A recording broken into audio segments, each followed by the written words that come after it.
Hello বন্ধুরা, আমি রূপম। আজকে আমি আবার চলে এসেছি একটা জল রঙের কাজ নিয়ে। আমি আজকের একটা জল রঙের বক এঁকে দেখাবো। আমি ইউজ করব এর জন্য কার্ট্রিজ পেপার, আর রং ব্যবহার করব আমি কিছুটা ফুজি, কিছুটা আর্টিস্ট ওয়াটার কালার। তাহলে চলো শুরু করি, দেখো তোমাদের কেমন লাগে।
তাহলে বন্ধুরা, জল রঙে করা আজকের বকটি তোমাদের কেমন লাগলো?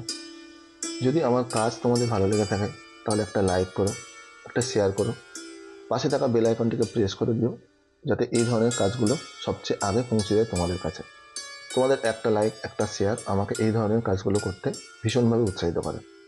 আমার যদি কোনো ভুল ত্রুটি থাকে তাহলে অবশ্যই কমেন্ট করে জানিও, আমি সেগুলো শুধরে নেওয়ার চেষ্টা করব। তোমরা সবাই ভালো থেকো, সুস্থ থেকো। ধন্যবাদ।